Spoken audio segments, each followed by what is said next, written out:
President Buhari back in Abuja after 4-day official visit to Katsina State. Of course, he showed his own, that was an embarrassment to the country, and there will be a proper investigation in it. Hope rises for the passage of the 2018 budget as National Assembly leadership meets with President Buhari. All the individuals that took part in disrupting the exercise in Ekiti have been fully identified, and we know the agents, the people that they represent. Aftermath of APC Ekiti governorship primaries, Election Committee meets National Working Committee. Chief Justice of Nigeria calls for strengthening of investigative and prosecutor agencies. Hello, I'm Bimbo Loyede, and I'm very pleased to identify with the NTA as it celebrates 40 years of service to our nation. As I prepare to anchor the news from tomorrow, Tuesday, I pay tribute to the 3 male mentors who partnered with my colleagues and I 40 years ago when network news began. Onwa Ikenna Ndaguba, Chief Bode Alalade, and Chief Mike Inahuro, all 3 of blessed memory. But back to the present. Tonight, Sheung Olagunju is your anchor, and I'll see you tomorrow. Sheung. Thank you, Bimbo. It's good to see you, and may the souls of the departed continue to rest in peace as their legacy lives on. And reading with me tonight is Salamatu Umar Abdullahi. She's in Sokoto, and Okochukuka Ona is joining us from Benin. Thank you very much for joining us. Critical issues of concern to both the executive and legislative arms of the Nigerian government were thoroughly analyzed and the way forward proffered as President Muhammadu Buhari granted audience to Senate President Bukola Saraki and Speaker of the House of Representatives Yakubu Dogara. State House correspondent Adamu Sambo reports that the 2018 budget will soon be passed for possible presidential assent. The Senate President Bukola Saraki and Speaker of the House of Representatives Yakubu Dogara, who arrived at the State House at about 2 o'clock Monday afternoon, were received by the Chief of Staff to the President and the State Chief of Protocol, who ushered them into the office of the President. President Muhammadu Buhari, who initiated the meeting, briefed the presiding officers of the National Assembly on the outcome of his recent visit to the United States. The meeting, which lasted about 40 minutes behind closed doors, also discussed the 2018 budget as well as the recent invasion of the National Assembly. Of course, he showed his own, that was an embarrassment to the country, and there will be a proper investigation in it, and because it's something that's not just about the National Assembly, it's about the country. We also, of course, raised the non-appearance, of course, of the IG at the Senate, and felt that they must continue to ensure that there is, appliance obeying to constitutional authority. When are we getting the budget? Well, we hope that hopefully it should be late this week, and if it can be late this week, pass this week, or late this week and pass early next week, but we're hoping it should be late this week. So I think that's a good sign. We as National Assembly have always been ready to always give all our support to the executive, and we will continue to work along those lines. At the end of the day, as I said, the presidential system will operate. Definitely, we are primary responsibility sometimes to check the excess of executive. So there will always be times where we will disagree, but by and large, we will always work for the interests of Nigerians and always keep on moving on. Speaker Yakubu Dogara confirmed that the meeting with the president also touched on the recent predicament of Senator Dino Melaye. We're not saying anybody should be protected or defended. Once you have committed an offense, our law said that you should answer it. But you just have to utilize the provision of the Constitution, the rule of law, which this administration of President Muhammadu Buhari has overemphasized in order to bring people to book. But in a situation where people are willed to court, that doesn't give good image of our democracy. So the emphasis is there, and I believe the president, being a listing president, will definitely take steps and do something about this. Senator Dino Melaye, recently charged to different courts of law in Abuja and Lokoja for various offenses he allegedly committed, is presently under the custody of the Nigeria police. From the State House, Adamu Sambu, NTA News. In the meantime, the federal government says tremendous achievements have been made in the anti-corruption fight, saving billions in local and foreign currencies for the country. Vice President Yemi Osinbajo, at the commencement of a week-long Open Government Partnership Week in Nigeria, says the Buhari administration will maintain and sustain high level of transparency in order for it to continue earning the trust and support of the people. State House correspondent Judy Onifade reports. The commitment to join the Open Government Partnership was made in 2016, and the commitment was finally fulfilled in July 2017, when the nation became the 70th country to join the International Multi-Stakeholder Initiative. Since 2017, our annual national budgets have included a line item on revenue generated from asset recoveries. All funds forfeited to the federal government are being included in our yearly budget proposals for appropriation by the National Assembly. We've also committed to investing these recovered funds on infrastructure projects and our National Social Investment Program. In addition, we've submitted a bill to the National Assembly for the purpose of enacting a more comprehensive legislation on proceeds of crime. This was followed by the constitution of the National Steering Committee by President Buhari, with the Federal Ministry of Justice as the coordinating ministry. The Open Government Partnership is a global platform of domestic reformers committed to making their government more open, accountable, and responsive to citizens. Nigeria has since developed its first National Action Plan of 14 commitments, with focus on 4 thematic areas of fiscal transparency, anti-corruption, access to information, and citizens' engagement. Efforts of Nigeria in fighting corruption and deepening good governance have been recognized and applauded globally. Nigeria's progress has been very commendable. The first OGP self-assessment report indicates that reforms in Nigeria's first National Action Plan are on track. Citizens' engagement in the federal budget process has been strengthened by timely release of budget information and the various consultations with the civil society organizations that were held. The idea is that every citizen is a leader, not just once every few years at election time, but every day. For all of us know that there is no corruption that does not involve at least 2 parties. Participants were encouraged to develop new ideas for future work, to expand civic engagement and forge new partnerships, as well as come up with policy recommendations that can radically help in further opening up government at all levels in Nigeria. In Abuja, Judy Onifade, NT News.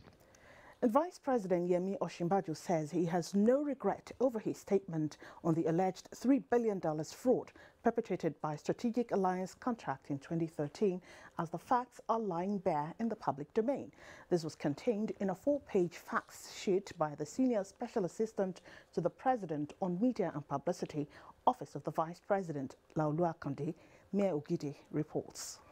The Vice President observed that the foul language used in defense of the $3 billion fraud by these 3 persons probably is not from former President Goodluck Jonathan, but those who are ready to describe black as white when it comes to corruption cases against PDP. For their own consumption, and to buttress this point, the Vice President made reference to only 6 last-minute lootings by the immediate past administration, amounting to about 1 trillion naira in the current exchange rate. Some of the looters, if further stressed, have confessed to their sins as it were, and property acquired have been forfeited, both within and outside Nigeria. The statement adds that such shameless defense from those who have crippled the economy of the country will not distract the APC-led government in correcting the wrongs and improving the well-being of the common Nigerian. Mie Ogidi, NT News. And the presidency says the letter written by the national chairman of the People's Democratic Party, PDP, Uche Secondus, to the United Nations Secretary General, accusing President Muhammadu Buhari of several allegations, confirms the opposition party as a bad loser, desperate for another chance after being kicked out for failing the nation and its people. A statement by the Senior Special Assistant to the President on Media and Publicity, Garba Shehu, disclosed the said letter, which accused the government of destroying Nigeria's democracy as preposterous and comical. The statement also dismissed the accusation that President Buhari is behind the spate of herdsmen and farmer clashes in the Middle Belt, stressing that the PDP has no shred of evidence to make such allegation. The statement said the comments were driven by tribalism and that the PDP should bury its head in shame. Now, major players in the petroleum industry have been challenged to come up with relevant information that will assist in unraveling the facts limiting the optimal functioning of the nation's refineries. This was at a public hearing by the House Ad Hoc Committee investigating the status of Nigeria's refineries. National Assembly correspondent Kenneth Nanim reports. The Ad Hoc Committee also has the mandate to investigate the turnaround maintenance of the refineries over the years to determine whether it's still viable for the nation to continue to invest in the project or not. The activities of those granted license to operate modular refineries in the country was another area of focus in the investigation. In a message, Speaker Yakubu Dogara assured Nigerians of the commitment of the National Assembly towards economic recovery and sustainability. We pursue all necessary provisions within the ambit of the law to support transparency, accountability, as well as to ensure that due process is followed in governance.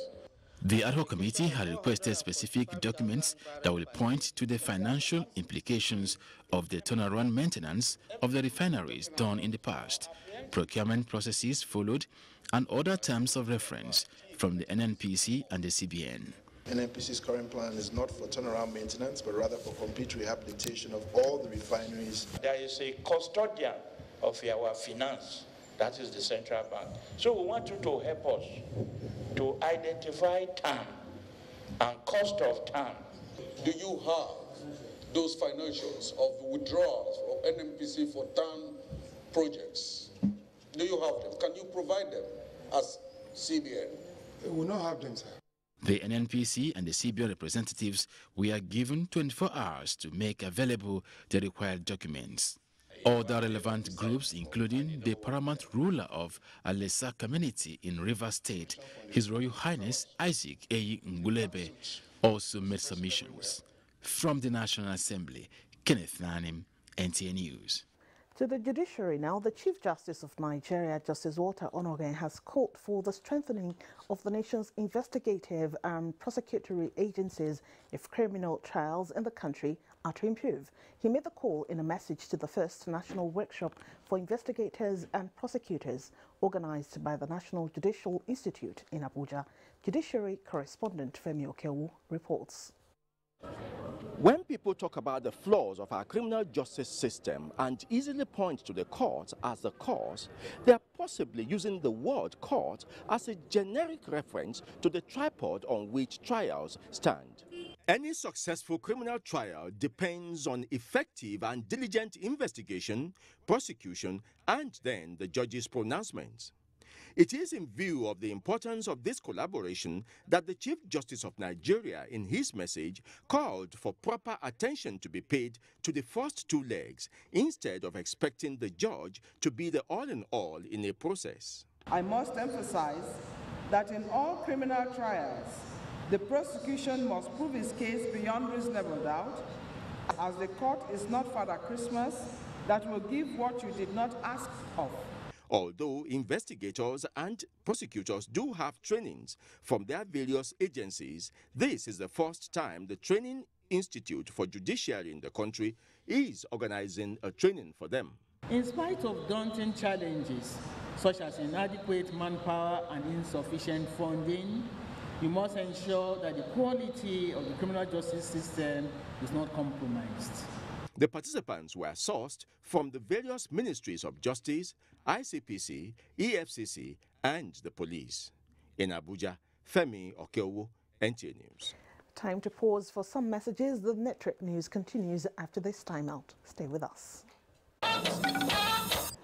You're watching NTA Network News. Thanks for staying with us. In politics now, the All Progressives Congress APC says it will disqualify aspirants whose agents were responsible for actions that led to the abortion of the party's governorship primary election in Ekiti State on Saturday, 5th May 2018. The National Publicity Secretary of the party, Bolaji Abdullahi, disclosed this while addressing the media at the end of a closed-door meeting between the National Working Committee and the chairman of the Ekiti Governorship Primary Committee, Governor Umaru Tanko Almakura of Nasarawa State. Salihu Abdullahi reports. This visit was to brief the party executives on the outcome of the exercise and restrategize, as well as submit a report on what led to the suspension of the governorship primary election. The party leadership is also seeking for ways on how to avoid a similar occurrence in future. Deliberations between the National Working Committee and the chairman of the primary election committee were behind closed doors. At the end of the meeting, the party's publicity secretary, Bolaji Abdullahi, speaks. But what I can assure you is that all the individuals that took part in disrupting the exercise in Ekiti have been fully identified, and we know the agents, the people that they represent at the event. So if we find them to be culpable accordingly, the principals that they represented will be disqualified from the exercise, and the individuals that participated in this disrupting the process will be fully prosecuted. He says the party expressed confidence in the Almakura-led Ekiti Governorship Primary Committee to elect a candidate in a transparent manner. The party is expected to announce a new date for the APC Governorship Primary election. In Abuja, Salihu Abdullahi, NTA News. Meanwhile, the APC Ward Congress in Rivers State witnessed impressive turnout of party faithful and was generally peaceful. However, the party secretariat in Port Harcourt has been cordoned off, arising from the vandalism of the structure. Onengie Fineface reports. Although Congress materials and officials arrived late in Akukutoru and Asaritoru, party members participated massively in some wards visited by NTA News crew, where voters stood behind their candidates of choice and were counted accordingly. The All Progressive Congress in Akukutoru local government area has been peaceful. We are grassroots persons. Everything is done in the local government headquarters and at the various wards. We have demonstrated that APC is on ground. You can see the people, you can see the crowds going around from ward to ward, the activity level, the profile, the enthusiasm. In Gukana Ward 16, the hometown of Senator Magnus Abi and APC Deputy National Secretary Victor Giadom, the Congress witnessed large turnout of party faithful who voted to elect their ward executives. Outside the speculation that this Congress will come with violence, it is clear and obvious to you and to everybody that this is one of the most peaceful elections that has ever been held. At Ward 9, Omagwa, Wards 1 and 2, Ishopu, and Ward 11, Ozuaha, in Ikore local government area, there was a high turnout of party supporters who queued behind their candidates. The story was not different in Ward 8, where the Minister of Transportation, Chibika Amechi, hails from. We want to show transparency, openness. We want to tell Rivers people that their interest is more important to us than selfish parochial interests. Leader of the delegation from the national headquarters of APC, Mahmoud Gabriel, who monitored the exercise at LMA, expressed satisfaction with the turnout of delegates. He commended leaders of the party in LMA, Tai, and the entire state for a job well done. Before we came in from Abuja, we had our flight delayed, and the only story we are hearing is that there is violence everywhere in Rivers State, and this is actually at complete variance with what we have on ground. It is a peaceful conduct, and actually you can give it to the people. The World Congress in Port Harcourt and Obiakpo were hitch-free in areas monitored by NTA News. Each of the wards elected 27 sets of executives to drive home the message of change at the grassroots. As at press time, the Nigerian police had arrived the main entrance to the APC Secretariat in Port Harcourt, arising from the vandalism of the structure. In Port Harcourt, Onengie Fineface, NTA News. And to security issues now, the Akuka of Wukari Shekaro Angyu Masa Ibi has applauded the Nigerian army for establishing a credible committee that investigated the allegation of alleged misconduct leveled against the army. The traditional ruler gave the commendation while receiving the Chief of Army Staff, Lieutenant General Tukur Buratai, on operational visit to Taraba State. Defense correspondent Ismail Musa has the details. This is the Army Chief, Lieutenant General Buratai, in company of heads of army units and formations. His mission in Jalingo, Taraba State, is to appraise the ongoing exercise IM Abatuma, re-strategize to enhance rapid response to flashpoints in view of recent attacks by alleged militias, while urging troops to adhere strictly to the rules of engagement. Yes, sir. The Chief of Army Staff directed officers and soldiers to deal decisively with criminals within their area of responsibility. Anybody that is holding arms illegally must also know that he has no right to do that.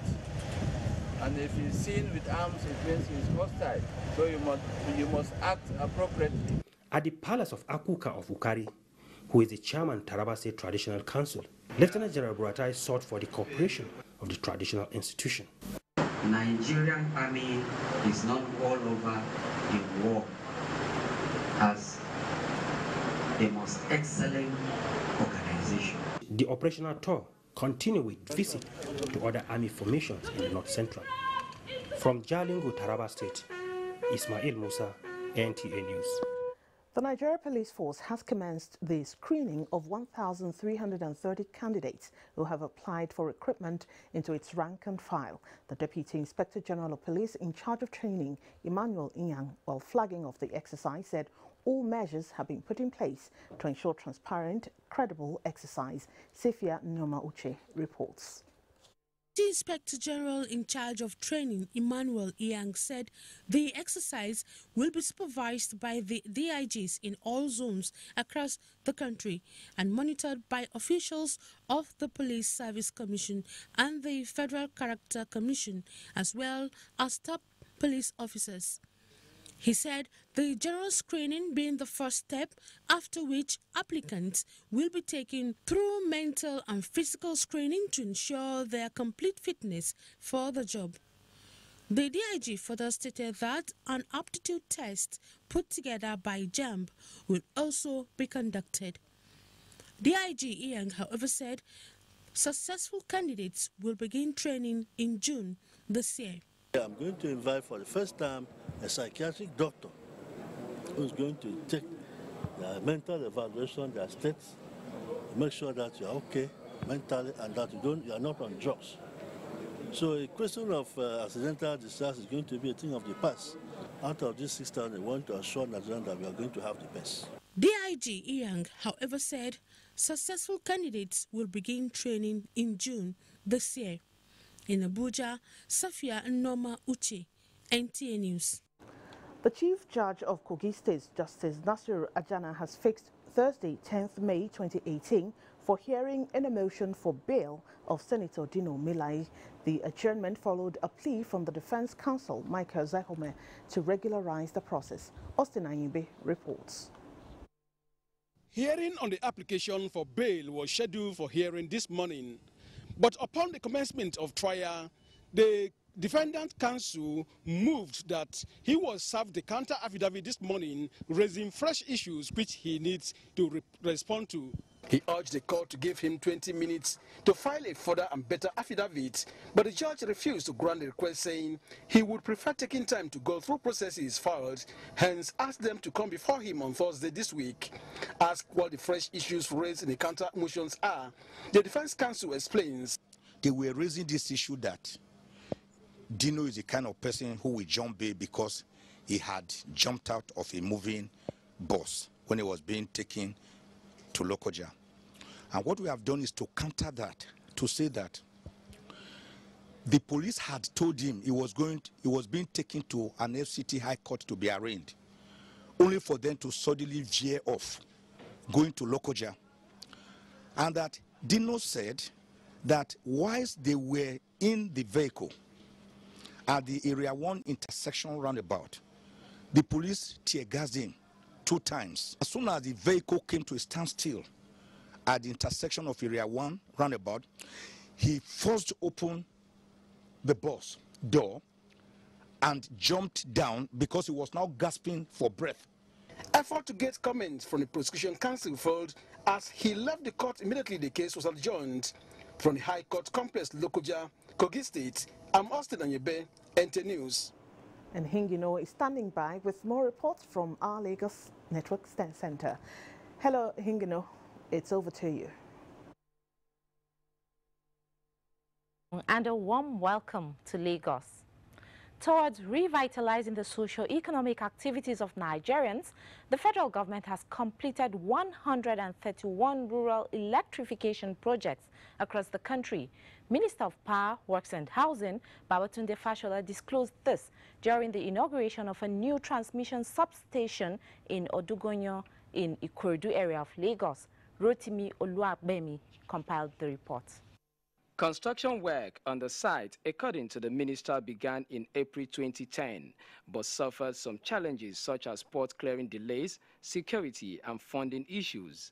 He, however, said the commissioning of the substation will increase power supply to the increasing population in Odongunyo and its environs. Minister of Power, Works and Housing, Babatunde Fashola, lauded President Muhammadu Buhari's giant stride in bringing about the desired change in the power sector to improve the well-being of Nigerians. Some of the people that will benefit are the communities in Odogunyo, in Agodo, in Cantonment, Fakale, Itailewa, Odonla, Odokekere, Agbede, and Ogijo. The Managing Director, Transmission Company of Nigeria, Usman Muhammad, commended the federal government for transforming the country's power sector. He said the company has embarked on upgrading all the substations in order to increase power supply across the country. We are working with contractors that are ready to work with us to expand the grid to at least 20,000 megawatts in the next 3 to 4 years. We have to maintain it by safeguarding it. Security is in our hands. Residents of Odongunyo community expressed their delight over the commissioning. People for 10 days we did not see light, but with this, you know that God has solved our problem. They generate more power, so the bill will be less. The minister and his entourage, after the inauguration of the power stations, were taken on an inspection tour of the substation. The Minister of Finance, Kemi Adeosun, says good governance will become a reality in Nigeria when transparency and accountability become the hallmark of all public office holders. The minister made this known during a retreat for all accountants general in Nigeria, which held in Lagos. Nosel Sula reports. Government, through the Federal Ministry of Finance, had recently embarked upon a number of financial reforms with a view to strengthening governance, accountability, reduce corruption, and improving service delivery. The minister, who was represented by the Accountant General of the Federation, Ahmed Idris, reiterated that strong financial management, transparency, accountability, and enhanced governance are essentials for sustainable long-term economic growth that benefits the citizenry. The core message of the Honorable Minister hinges on the need for states to equally imbibe the reform initiatives that have already been started at federal level, namely the TSA, the EFSA's implementation, the other initiatives to do with revenue generation and ensuring efficiencies in public expenditure. Lagos State Governor Akinwumi Ambode, who was represented by the State Commissioner for Finance, Akinyemi Ashadi, maintained that fiscal responsibility, transparency, and accountability are the cornerstones of economic development. What we expect them to do is to play those roles with all professionalism and ensure that we entrench good governance in the systems and processes. The theme of the event is change in Nigeria's accountability and transparency towards professionalism and good governance. In Lagos, Nosa Osula, NTA News. You're still watching NTA Network News. It's time for some messages. The news returns shortly. Do stay with us. Thank you for staying with us on the Network News. President Muhammadu Buhari will tomorrow, Tuesday, undertake a 4-day trip to the United Kingdom to see his doctor. The visit is a follow-up to a meeting the doctor had with him. The president will return on Saturday, May 12th. A statement by the Senior Special Assistant to the President on Media and Publicity, Garba Shehu, adds that the president will, on Monday, 14th of May, embark on a 2-day visit to Jigawa State, which was earlier postponed due to the APC Congress. And now to business news. Oil prices hit new high for the first time since 2014, selling above $70 per barrel. Details of these and more with Vivian Idepefo.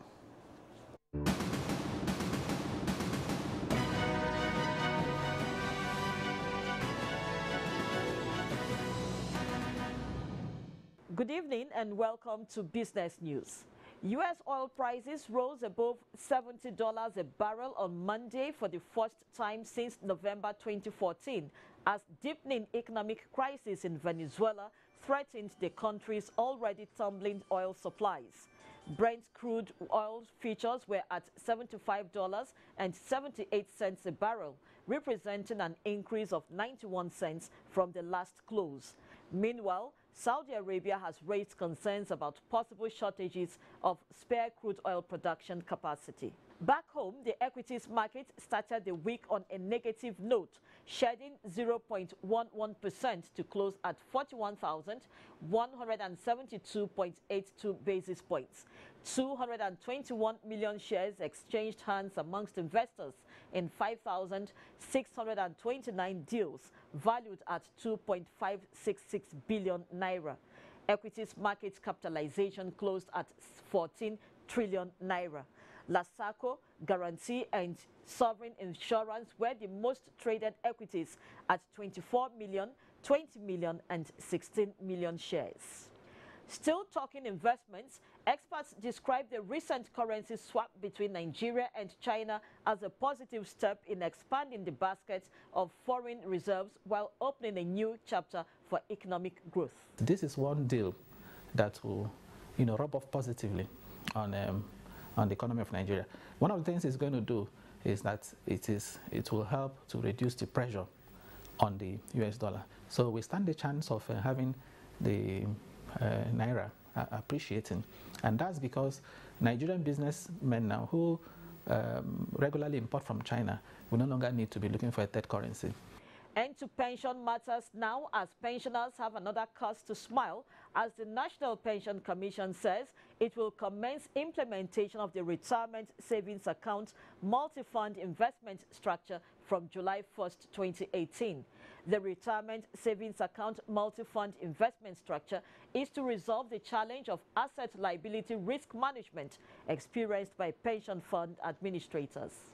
We are done from this end. The rest of the bulletin continues in just a moment.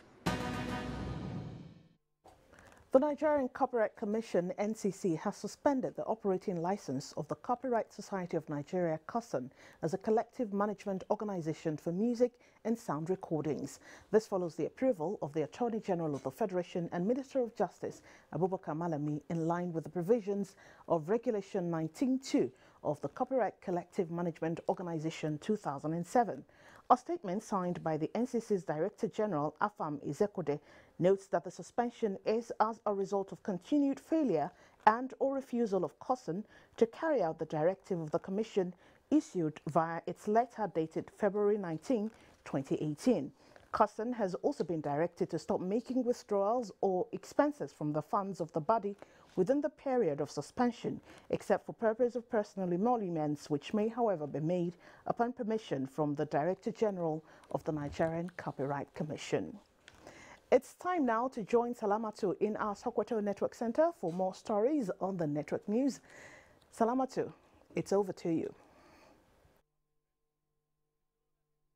Thank you, Seun. Many thanks and warm welcome to Sokoto. Fire has raised office of the Sokoto State Commissioner of Police, Murtala Usman Mani. Osman Muhammad Benji reports that although there was no casualty, but documents and property were lost to the inferno. The report. The fire incident that gutted office of the Sokoto State Commissioner of Police started around 9:30 in the morning. Before the coming of the firefighters the office of the Commissioner and Secret Registry Office were completely destroyed by the fire. The Commissioner of Police, Murtala Usman Mani, described the fire incident as unfortunate.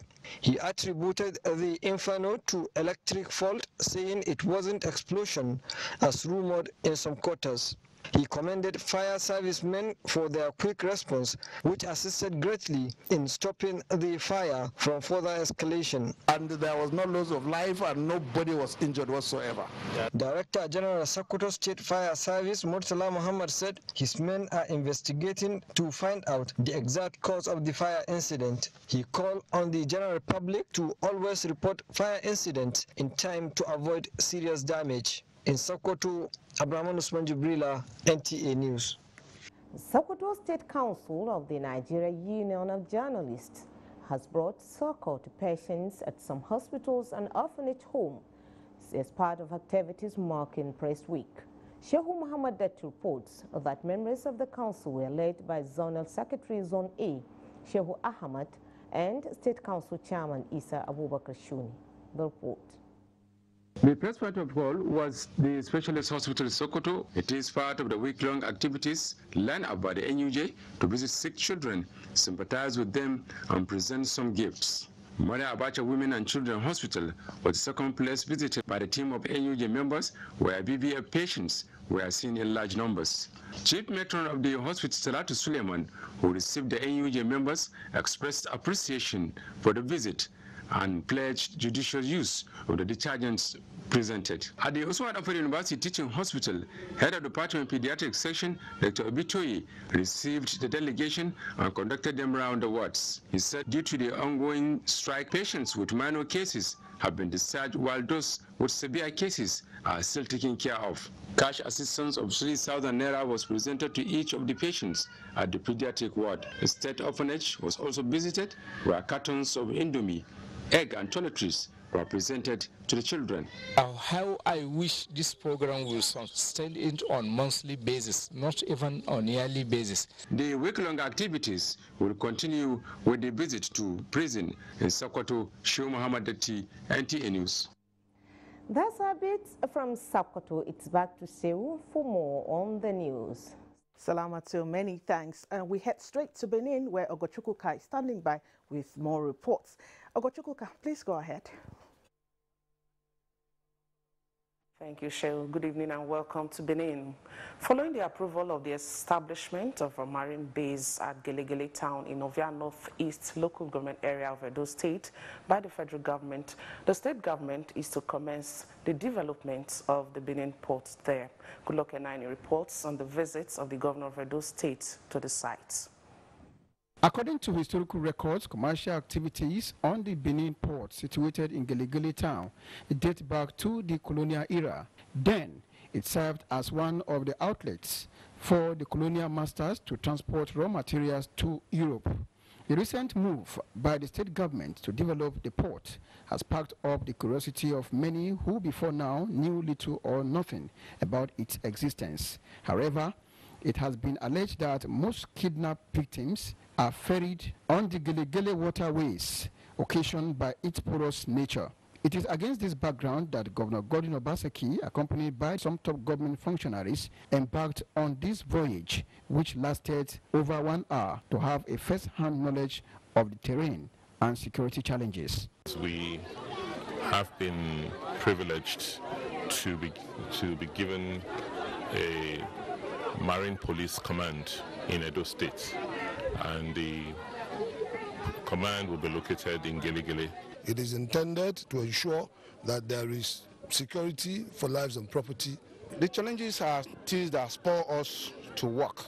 Work is expected to commence soon on the Ekanwa Road, which will extend to the Gelegele axis to address the road infrastructural deficit there.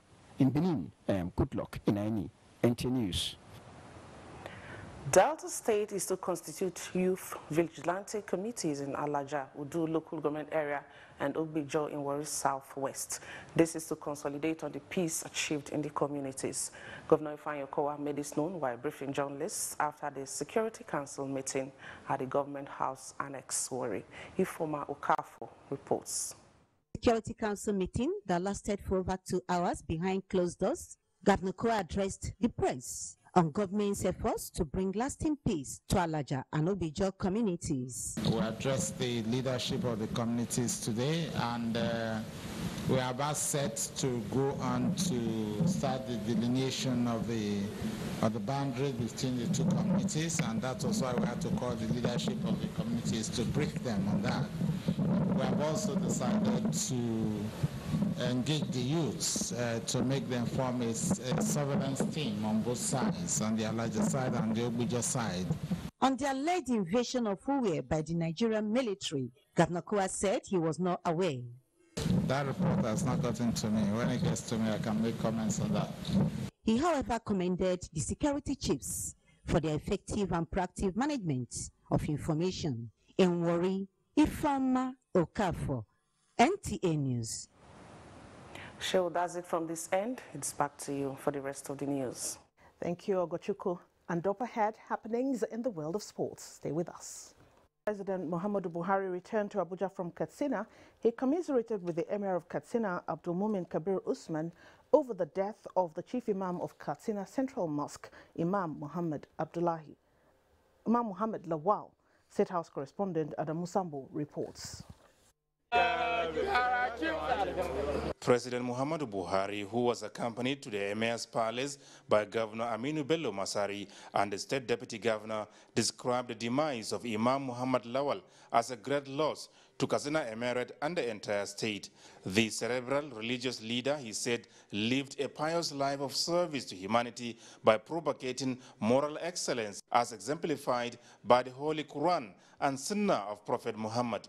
He prayed Allah to grant him eternal life and the Emir, as well as his family, the fortitude and courage to bear the loss. The Emir of Katsina, Abdulmumin Kabir Usman, thanked the president for the show of sympathy and prayed Allah to reward him abundantly. He also used the forum to appeal to well-meaning Nigerians to pray fervently for the Nigerian leader against all adversities as well as adversaries as he strives to genuinely dismantle obstacles to national growth and development for a greater Nigeria. Nigeria na bukata addu'a kwarai da gaske. Allah ya zannar da mu lafiya.